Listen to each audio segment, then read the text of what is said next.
Cette vidéo est une expérience pour notre TPE qui nous servira à illustrer la partie consacrée au critère de Shannon. Alors le critère de Shannon, c'est une règle qui stipule que pour bien échantillonner un signal, il faut que la fréquence d'échantillonnage soit au moins 2 fois supérieure à la fréquence du signal acquis. Alors donc là, on va commencer par régler notre signal. Ici, un signal triangulaire parce que c'est plus facile à illustrer. C'est plus évident l'illustration selon les fréquences d'échantillonnage avec ce genre de signal. On va régler notre fréquence à 5 kHz, tout est parfait. Bon, pour les branchements, c'est très simple. Nous avons branché le générateur basse fréquence à notre maquette de conversion analogique numérique, qui elle-même est branchée à l'ordinateur. L'ordinateur lui-même est branché au générateur basse fréquence. Comme ça, ça peut pas être plus simple. Ensuite, nous aurons besoin de l'ordinateur. Et maintenant qu'on a réglé notre fréquence, ici nous avons au préalable réglé notre résolution sur 8 bits, parce que question de précision par rapport à l'ordinateur, c'est ce qu'il y a de plus efficace. Et nous allons commencer nos exemples d'échantillonnage avec notre fréquence à 5 kHz à 20 kHz d'échantillonnage. Donc, on va acquérir et restituer.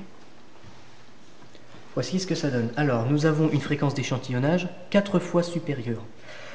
Et même si le critère de Shannon est largement respecté, on voit que entre la courbe verte, qui est le signal d'origine, et la courbe bleue, qui est la version restituée, il y a quand même un énorme écart. Non pas parce qu'elles sont décalées, mais même si on les mettait l'une au-dessus de l'autre, on voit qu'il y a d'énormes écarts. Elles ne se ressemblent pas vraiment.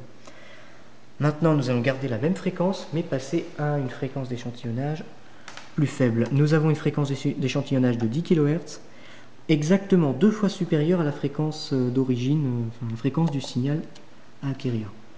Donc forcément, l'acquisition sera un peu plus longue.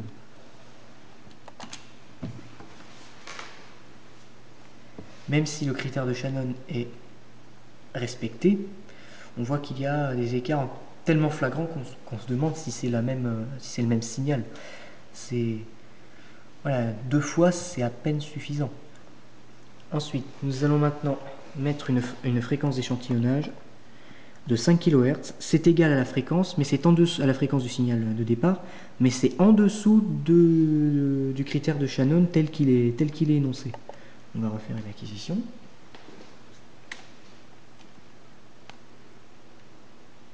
C'est un petit peu plus long, c'est dû à l'échantillonnage.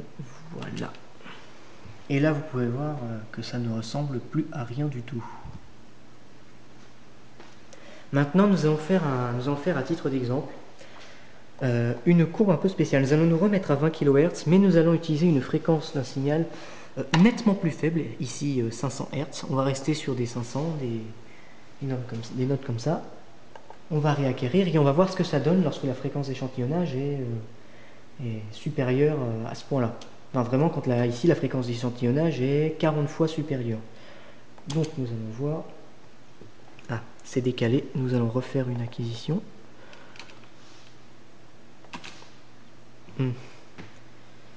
Bon, elles sont décalées de quelques millisecondes.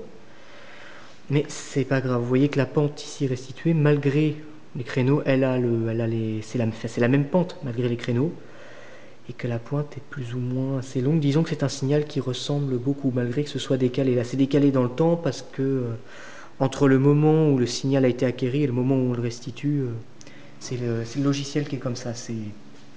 On n'y peut rien. Mais la pente est nettement plus, c'est nettement plus la même. On va tenter sur un intervalle de temps un peu plus grand, voir si j'arrive à changer.